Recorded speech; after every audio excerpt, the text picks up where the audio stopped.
This is a Sunshine Shoulders production. She Loved Him to Death from Volume 2 of the Unspoken Agreement, Stories of Love and Betrayal in the Philippines. The steamy jungle province of Baybay City, Leyte, in the Philippines was a world away from the rolling hills of West Virginia where Sid grew up. The humidity in May was almost unbearable as he carried his luggage up the steps to his new temporary quarters. He couldn't say this was the best apartment that he'd ever had before, but it was certainly the cheapest, $37 per month. The less expenses, the more money he would have to indulge in his favorite pastime, drinking cheap rum and chain-smoking Marlboro cigarettes. The doctors told him years ago that he would meet his end if he didn't stop. Sid was stubborn. He was his own man. Besides, that's what the 12 pills that he took every morning were for, to keep him alive. Janice had counted down the days until Sid arrived. She was excited to meet him, and she knew that she would be the talk of the barangay once he came. Filipinos were proud to show off their foreign boyfriends. For many, it was their 15 minutes of fame. Sid promised her that he would visit soon after they met online, and although he wasn't the first one to make such a promise, she believed him. It gave her something to look forward to, and it brought some hope into her life. At 22, she already had 2 children. Her mother died when she was 11, and she never knew her father. Raised by an aunt and uncle who already had 4 children of their own, Janice was starving for love and attention. She provided for her kids by baiting hooks in the small fishing village where she lived. Her salary of 50 pesos a day, or barely $1, was never enough. And with no education, her future looked bleak. When she signed up on the dating site, she knew her chances of meeting someone was slim. Foreign men visiting the Philippines didn't care too much for single mothers, and she knew it. But it was her only hope. For over a year, no one hardly noticed her on the site. She was thinking that maybe she should remove her children from her description, and then, after meeting the man and making a connection, she would tell the truth. But the guilt wouldn't allow her to do it. To her surprise, Sid sent the message. He was interested. He didn't care that she had 2 young children. All he wanted was companionship and someone he could trust. Janice wanted to make a good first impression, so she borrowed a blouse and a pair of blue jean shorts from her neighbor. She carefully folded each and neatly placed them under her pillow the night before to make sure there were no wrinkles, a trick she had learned as a little girl. She applied some makeup and lipstick and carefully drew in her eyebrows. She looked at herself in the mirror and smiled. Although she was missing a front tooth, Janice was a very attractive young lady. She sat on the porch of her aunt's house and waited for Sid's text. Sid unpacked his luggage and took a quick shower. After downing a glass of Tanduay rum, he put on what would become his uniform in the Philippines, a pair of khaki cargo shorts and a plaid shirt that was open to his chest. Sid was frugal, to say the least. He was so cheap that he rarely bought any new clothes and only purchased new shoes when he absolutely had to. It was one of the hard lessons he learned growing up poor in the mountains of West Virginia. He worked 3 jobs for most of his life and saved every penny. He learned about the value of investing in his 20s and built up a nice portfolio that allowed him to retire at 59. The main reason that he came to the Philippines was to save money, not to meet women. He never had trouble meeting them, but he did have trouble staying with them. He was married and divorced 3 times. Before his trip to the Philippines, he withdrew $110,000 out of the bank so his soon-to-be ex-wife couldn't get her hands on it. He put the money in several magazines and packed them in his suitcase. He had no idea that he would have to declare in customs anything over $10,000. The money went undetected. After receiving Sid's text, Janice hopped on a hubble hubble and went to his apartment. A hubble hubble is the mode of transportation used in her province since there are no taxis. It's a motorcycle in the Philippines that can give up to 10 people along with the driver a ride. They charge 30 pesos, or about 50 cents. Sid had asked her to find him a place near the center of town. He was quite pleased.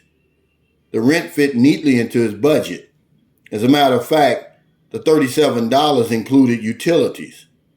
The one-bedroom apartment was fully furnished with an air conditioner and hot water.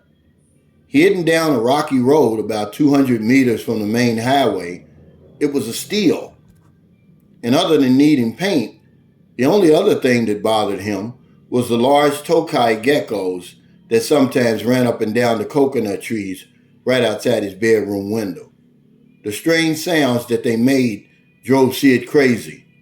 Local myth has it that if the geckos land on you, they must be cut off, such as their grasp.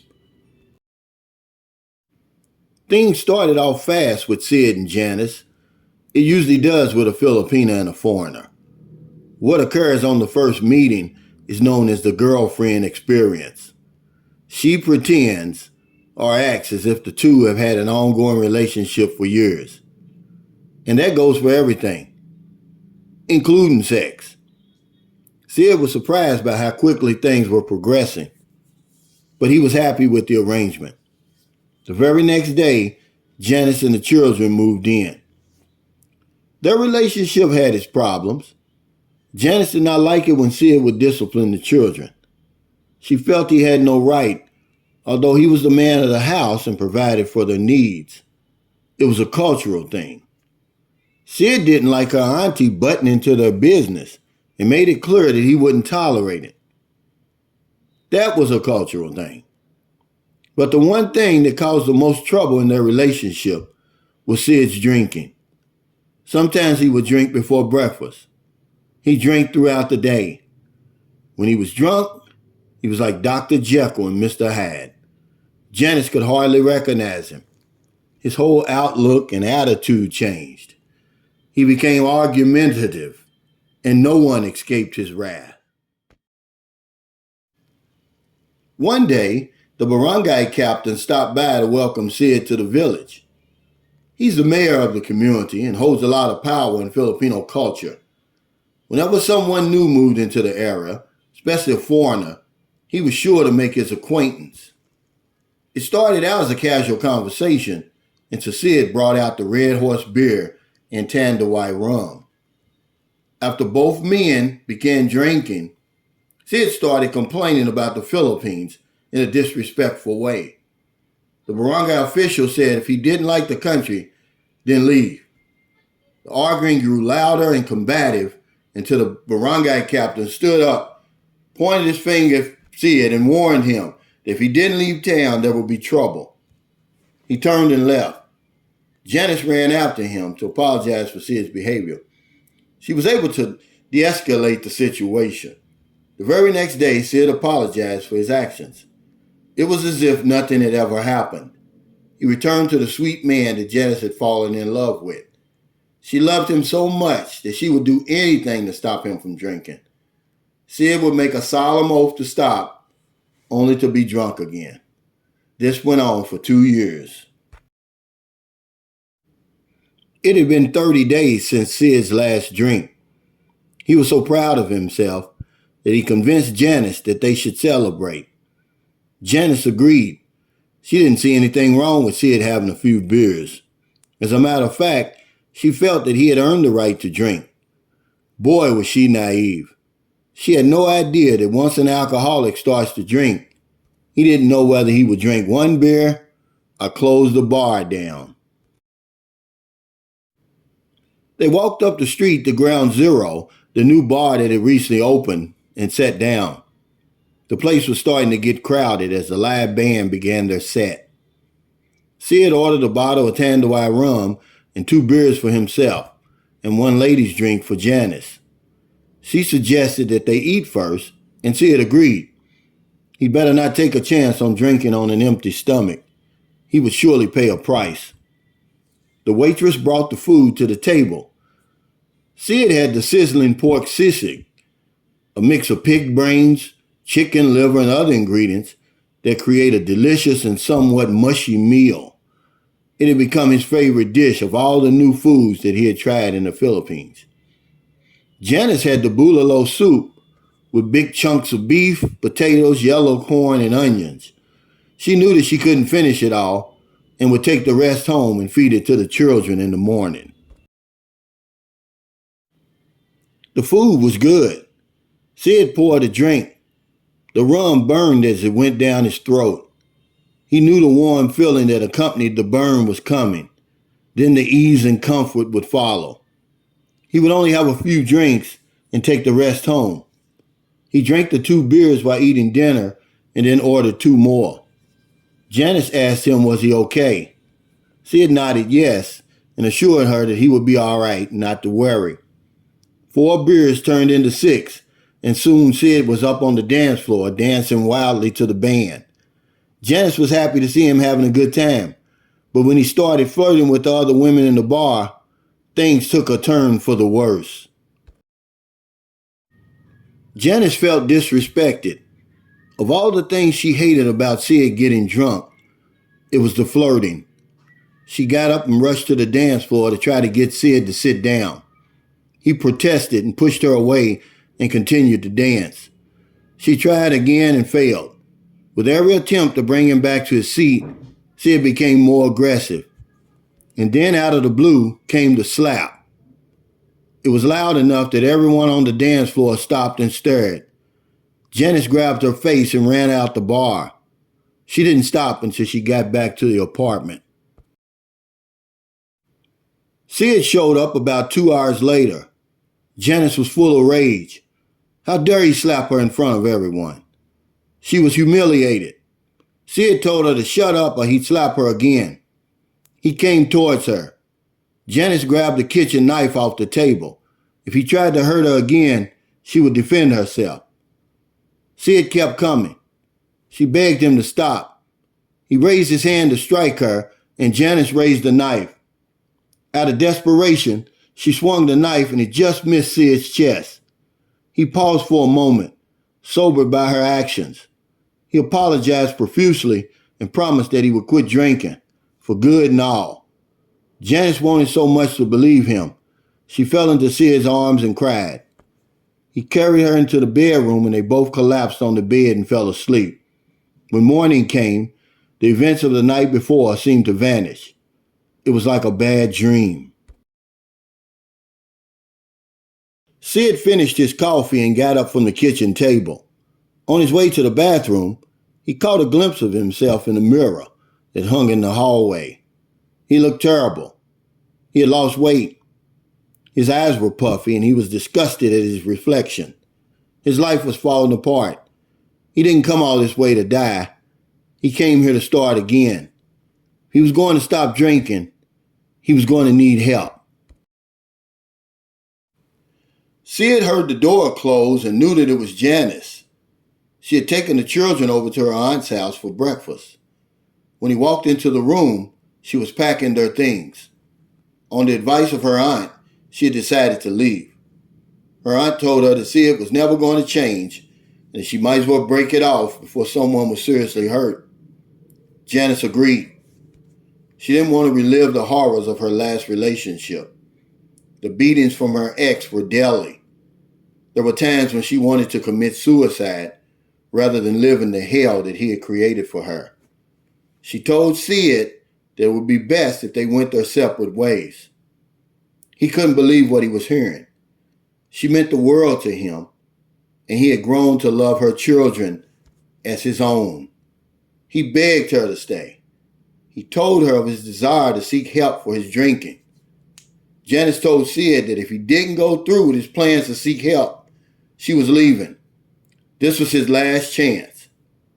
She started unpacking their things. When Janice told her aunt of her plans to stay and help Sid, her aunt was in shock. She threw her hands up in despair as if to say, "I warned you," and walked away. Janice was left alone to ponder her decision.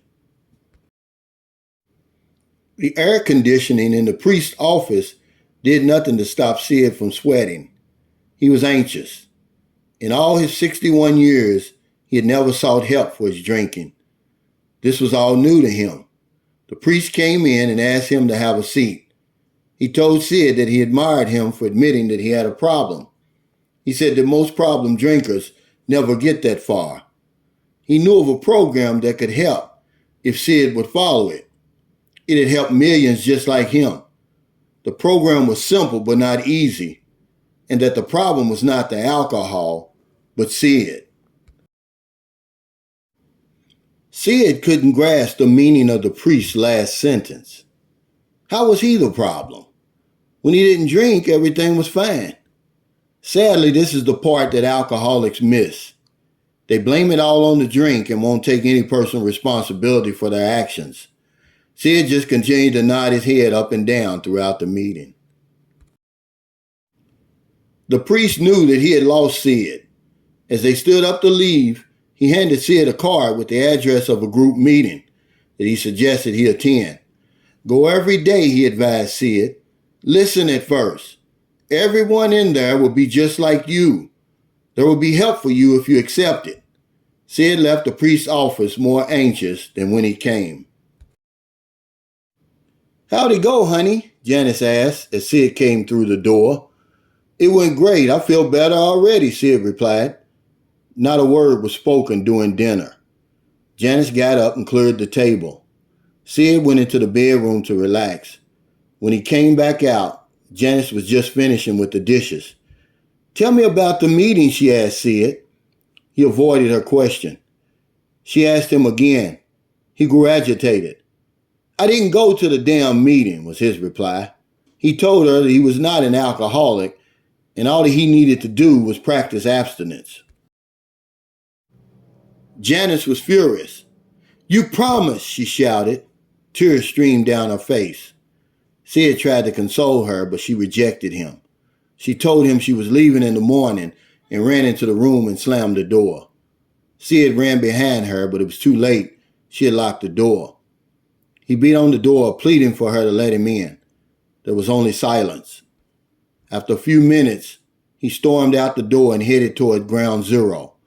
When Janice came out of the room, she had her suitcase packed and her mind made up. She placed a note on the refrigerator telling Sid how much she loved him and that she would do anything to help him stop drinking. If he changed his mind, she would be over to her aunt's house. The band was performing when Sid arrived and took his seat. He immediately ordered 2 beers and 1 liter of rum. As the alcohol started to take effect, he started to feel better about the situation. If Janice couldn't accept his drinking, then she could leave and he'd find someone else. He paid all the bills anyway, and there were plenty of women who would love to take her place. He ordered a second round of beers and finished off the rum. The night was just beginning. He didn't come all this way for nothing. He was going to have a good time. Word got back to Janice that Sid was at the bar drunk. She was advised to come and get him before he got himself into trouble. She hurried to the bar. Sid was on the dance floor alone, staggering around. When he saw her, he didn't recognize her and started flirting. Sid, it's me, Janice. Please come home. The music stopped and you could hear a pin drop. It was so quiet. I ain't going nowhere, Sid replied in a drunken stupor. With all her might, Janice pulled him by his arms and she struggled to get him to sit down. Leave me alone. If you don't like my drinking, you can go. You're nothing but a whore. Women like you come a dime a dozen. Everyone in the bar could hear what Sid was saying. Several men wanted to jump in and teach him a lesson, but were held back. Janice told him if that's how he felt, then he would never see her and the children again. She got up to leave and Sid grabbed her. He swung her around and she fell to the ground. Sid got up and stumbled towards her. Janice stood and reached into her purse for the knife she had brought with her. Stop, she said. If he came any closer, he would be sorry. Sid kept coming.